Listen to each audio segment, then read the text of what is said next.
Russia's war in Ukraine exacerbated a global energy crisis after the Kremlin cut off its natural gas supply following a slew of Western sanctions. Now, European leaders are gathering in Brussels to plan their response to the U.S.'s Inflation Reduction Act, a $369 billion package of green subsidies and tax credits aimed at boosting clean energy production and reducing costs.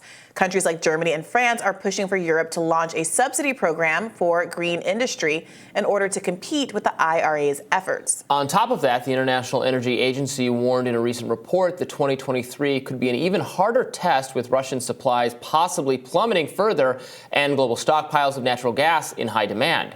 Here to discuss new developments in the continued global energy crisis and how it might impact us stateside is the co-host of Rising on Mondays and deputy opinion editor at Newsweek, Batya Ungar-Sargon, and also political scientist at Webster University of Vienna, Ralph Schoellhammer. Welcome to you both. Thank you. Ralph, I'll start with you. So what is likely to come out of negotiations in Europe to do a similar a package of proposals? Is it going to be akin to what the U.S. is doing? No, it's probably going to be worse, because the United States have one big advantage. The United States can basically print money because a lot of global primary energy is traded in US dollars. The Europeans can't do this. So what we are currently see is the old continent is descending into an energy deficit. And we have no means to get out of this deficit via the printing press, which is what current European leaders try to do. They print more and more money and pump it into the system. Germany has recently announced they want to pump another 500 billion euros into the system. But the thing is, this is only going to drive inflation, which means that 2023 will not only see a problem in the energy sector, this inflation will particularly harm people on the lower income ladder. And social unrest is not unlikely under such a development. So, Batya, what is the alternative then? It sounds like the plan that's being proposed is less effective in some ways than even the IRA, which got a lot of negative pushback here stateside. And, you know, Europe is in this vice grip that we're all in, although it's exacerbated for the reasons that were just described, where there are these really specific consequences to the ongoing war in Ukraine. Is this putting pressure on diplomatic efforts in the region? Right. So a moment that lives like totally rent free in my head is that moment where President Trump was at the UN. And he was sort of warning that this was going to happen. He said that, it was 2018, and he was looking down the road. He said, in 2 years, you're going to have a situation where Germany is 100% dependent on Russian gas and oil. And that moment when the entire German delegation just started to sort of smugly laugh at him, and he turned out to be totally correct. And so the way that I think about it is like this. I think that there's two ways to look at it. And I'm so curious if you agree with me about this, Brianna.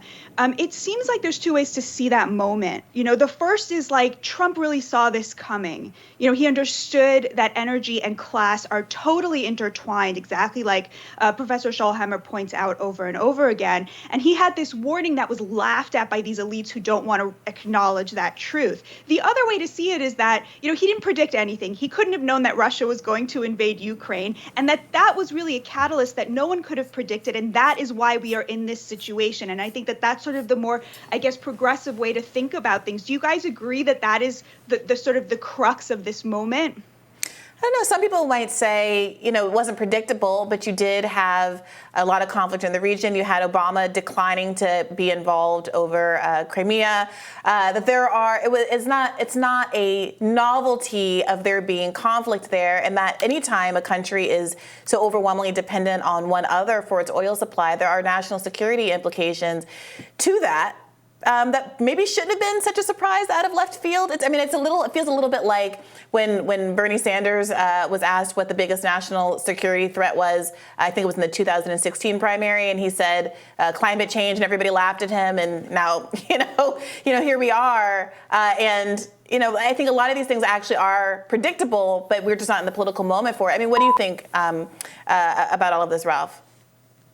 Well, I think the problem is, and you hit the nail on the head, you should never kind of expose yourself to a potential opposing party in your essential needs, whether it's food, whether it's energy, or anything of that kind. And the real sad thing is that we have an energy crisis, we have an upcoming economic crisis, but we also have a cultural crisis as a third consequence, which is Europeans would have to admit that we have deluded the people over here with this idea that we no longer need fossil fuels and everything will run on wind and solar. And they cannot bring themselves to do this, right? They cannot stand up and say, okay, we made a mistake in the last 20 years, exactly as Batya described, right, when they were mocking Trump for pointing out the dependency on Russian gas. But they cannot bring themselves to say, we made a mistake. We have to start to restart nuclear in Europe. We have to consider fracking in Europe. There would be great reserves, because energy security at the end is also a kind of social security, and it's necessary for the well-being of the people. As one last point, we tend to forget, also in the US, if I might say,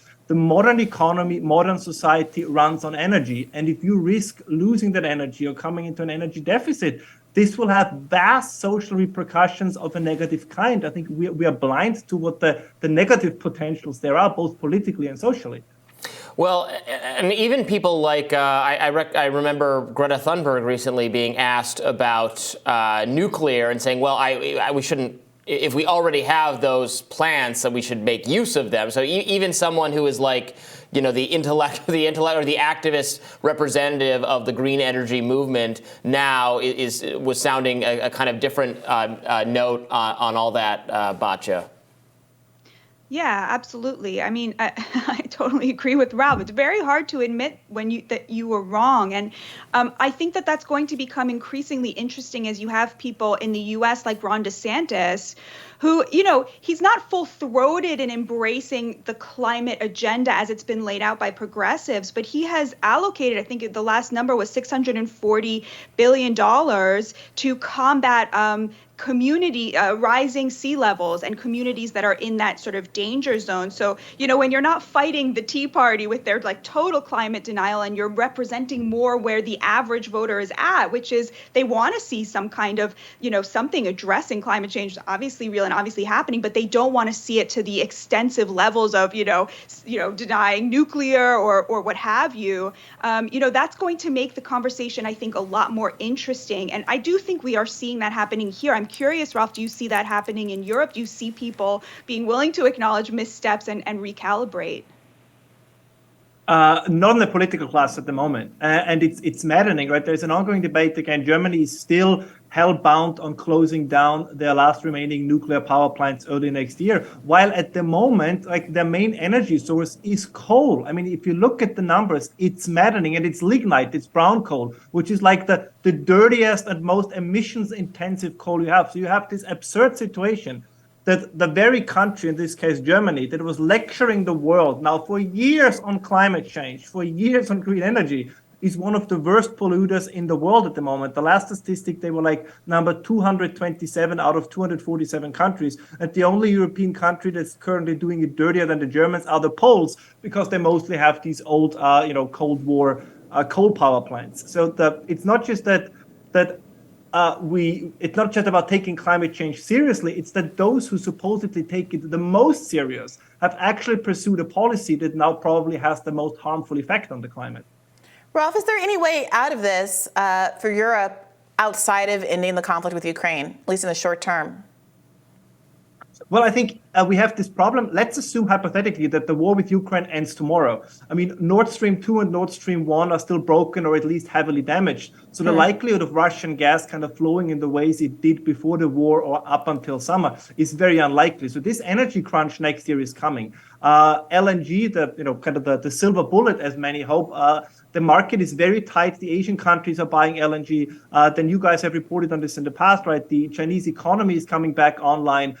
They will want to have more energy. So as it currently looks like, I don't see a scenario where there will be an abundance of energy for Europeans, at least, within the next 12 to 15 months. So I think this is going to be, it doesn't have to be, world ending, but the structural problems that the European economy and European countries are suffering from, the bill is coming due now. And if they don't kind of change course very soon, the situation is going to get worse and worse. It would seem like that might affect our own policies, or ideally should prompt maybe the Biden administration to want to bring a speedier end to this war if it's going to, put all our European allies in just in a long term. Even if it's hurting Russia, it's hurting Ukraine, it's hurting our European allies as well.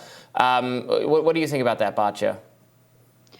I mean, I think all of us agree that a diplomatic solution quickly would be great for many, many reasons, not least for the Ukrainian people, right? And that there's the fact that there is not just no appetite for that, but it's become, from the beginning, it's been a total taboo. I mean, Brianna has suffered, for saying things like this. We all have been called Putin stooges, right? For saying like, hey, the only way out of this is diplomacy. And so I don't see that changing anytime soon. And I think that for the average person looking at this situation, it feels a little bit hard to muster up the sympathy because, in a way they made their bed, right? So of course, I think Ralph is right. There's going to be civil unrest because the people who end up suffering from these policies are the average person. It's not the elites who made these policies, but in a way, isn't it good to see, the chickens coming home to roost? Again, like that moment, the smug laughing, the certainty of being so correct when you're so wrong. There's something about that you in a way, it was almost like this was bound to happen at some point. No. Yeah, good points. Well, Batya, Ralph, thank you so much for joining us. It was nice to see you, Batya and Brianna in the same place at once, not something that commonly occurs. What a pleasure. All right, we'll Thank see you so much next for having time. us. Thank you so much, Ralph. See you next time, Batya.